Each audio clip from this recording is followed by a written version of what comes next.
antizinkola augmented reality yokka oba ku eno siriimu.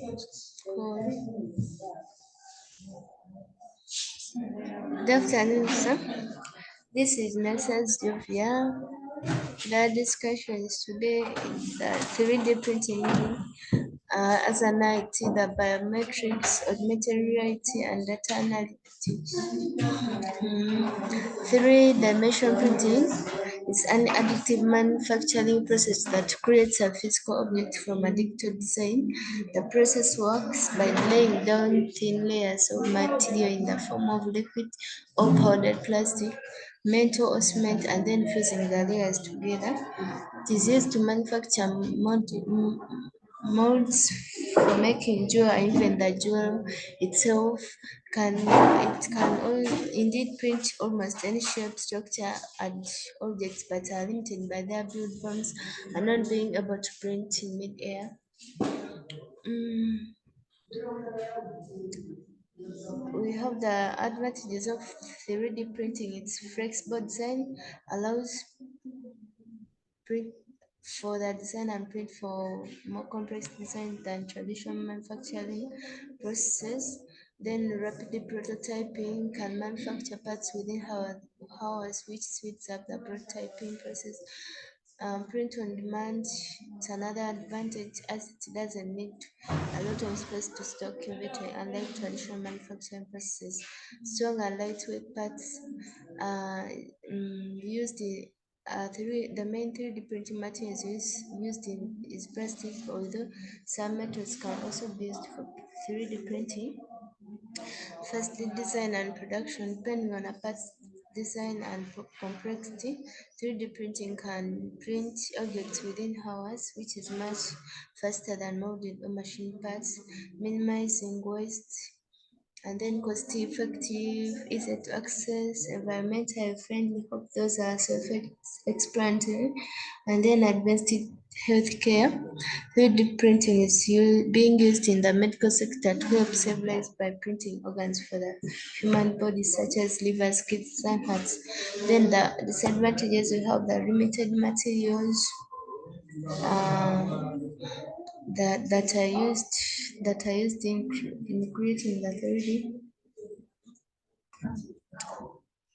Then we have restricted build size, post-processing, large volumes, and then the part structure. With 3D printing, parts are produced layer by layer.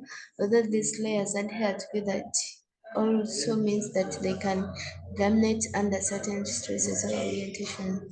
Reduction in manufacturing jobs, design inaccuracies, and then copyright issues. Like, since it's becoming more popular and accessible, there is a greater possibility for people to create fake and counterfeit products, and it will almost be impossible to tell the difference. We have the biometrics, and Mugara Isma will tell you, start from there. Hello, this is very small. This is Ongo. So I'm going to talk about biometrics. Biometrics are body measurements and calculations related to human characteristics. For example, fingerprints, facial patterns, voice or typing. Can you see each of these identifiers as a single unique to the individual, because no one can have a similar fingerprint or a similar face, even though they are twins. Computers and devices cannot automatically only detect the fingerprints of one user. For example, the smartphones of the world, they have fingerprint buttons at the back, and some at the front, so you just have to tap on that buttons and the phone will unlock. That's how biometrics works. Then physical identities. Then the physical identities of biometrics are one, fingerprints, as I told you. These are fingerprint scanners have become in recent years due to their widespread deployment of smartphones. Then you have photo and video. For device equipped with a camera, it can easily be used for certification, facial recognition, and retinal scans are two common approaches. Then you have psychological recognition. Facial recognition is the second most common type of authentication. Other image-based authentication methods include hand geometry recognition, iris or retinal scanning, palm vein cognition, and ear cognition. Then we have voice. For example, some telephones you just have to say a word and the phone will unlock, and this shows how this works. And we also have the signature. Digital signature scanners are already in widespread use as retail checkouts and in banks, and a good choice for situations where users and customers are already expecting to have to sign their name. Then we have DNA. Today, DNA scans are used primarily in health. For example, if you're arguing that the child is not yours, you just have to check for the DNA and then get the proof that the child is yours or not yours. Then we have the behavioral identifiers and biometrics. We have typing patterns. Everybody has a different typing style. In a physical units, if someone walks easy to every individual, one can look the similar way. Then we have navigation patterns. Most movements and other movements on track as well. Touch sensitive skills are unique to individuals and relatively easy to detect with software. Then we have the engagement patterns. We want to talk with technology different ways, how we open and use apps, how low we allow our battery to get. These are the behavior what? Behavior identifier. Then we have the challenges on biometrics, privacy. Biometrics are inherited public. Your ears, eyes, and face are exposed. Reveal your eyes whenever you look at things. With fingerprint recognition, you leave fingerprints everywhere you go. Then biometrics are hackable. If you think an eye scan will be most, think again. Hackers fooled the Samsung S8 iris recognition system by placing a computer frame over a photo of a user's eye. Then we also have the biometrics hacks may have greater consequences since a biometric reveals part of user's identity if stolen. It can be used to falsify legal documents, passports, or criminal records, which can do more damage than a stolen credit card. Then the benefits of biometric technology include it's faster and more convenient for users, strong authentication since biological characteristics are distinct, eliminates friction association with traditional security measures. Biometric server usually require less database memory. Then we have the augmented reality. Maybe I will call upon my colleague Will Conrad to continue from there. Yeah, this was very smart. Thank you very much. What do we mean by augmented reality? This is the enhanced version of the physical world through the use of visual elements, sound, and other sensory stimuli delivered via technology. So we kind of differentiate between augmented reality and virtual reality. Virtual reality means computer-generated environments for you to interact with and be immersed in, whereas augmented reality adds to that reality that you ordinarily see than replacing it. So in simple terms, virtual reality is a coded environment, I can code the stimulation of something, whereas augmented reality is my actual environment, and then I stimulate it through the use of visual elements, sound, and sensory. Yes, then in continuation, phones and tablets are the way augmented reality gets into most of our lives via technology. So we can talk about the GPS. We can talk about the smart glasses. We can talk about most. These are glasses that we use in gaming. So especially augmented reality now is implemented in gaming, and there are various kinds of games that really implement augmented reality.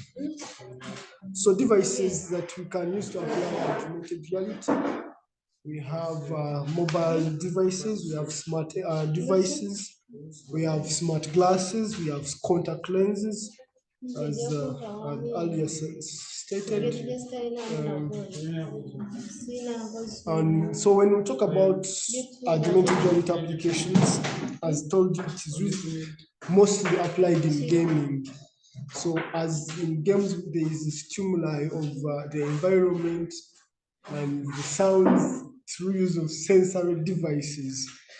And other applications that are emerging in augmented reality, we have education, we have medicine, we have military, we have art, tourism, broadcasting, and industrial design. So what are some of the challenges of augmented reality we can talk about? We have hardware issues. As an emerging trend, hardware for augmented reality is really a problem to the developers. The second is the limited content. Where should we apply the augmented reality?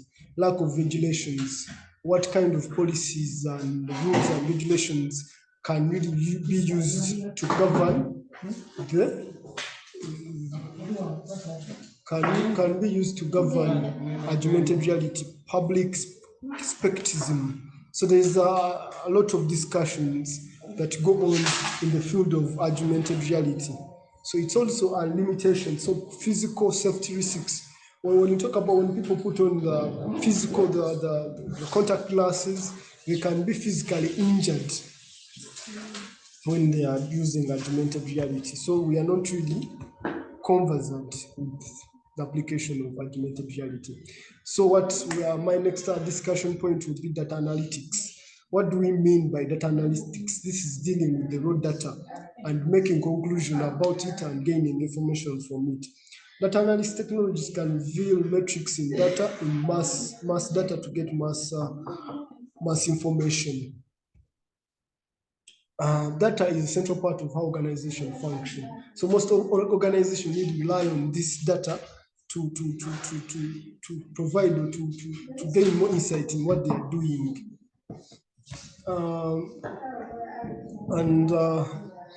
So data analytica is broken down into 4 basic parts or 4 basic types. You have descriptive, you have diagnostic, and predictive, and prescriptive. When we talk about descriptive, we are trying to describe. Diagnostic, we are trying to find out why something happened. Predictive, we are trying to know, we are trying to predict the near outcomes in the near future. And prescriptive analysis, we are trying to suggest the course of action after getting. So what are the kind of benefits that we can get through in the data analytics? We have proactive and anticipating needs of the people. For example, as you understand the people that you're dealing with, you're going to anticipate their needs. You're going to deliver the relevant products. Personalization and service, one of the key components in e-commerce. Once we personalize others, we are going to improve on the operational efficiency. So we're going to really provide, we are going to produce on optical production, where we understand our machines, the kind of data, and then we are going to mitigate risk and fraud. So once we understand what kind of security features or security issues are in the environment, we are really going to mitigate those risks. So what are the challenges that we are facing in data analytics? One of the big challenges we have are the data professions that we can really carry out is data analytics. The problem of data centers, or we have getting the problem of dealing with humorous data, data storage and quality, and security still. Security and privacy of the data is really a key component or key problem in dealing with data analytics. So thank you, sir. And that was our presentation about 3D printing, biometrics, augmented reality, and data analytics. I will remain as Mugerai Isma, Nasaz Jovia, and Pierre Conrad. Thank you.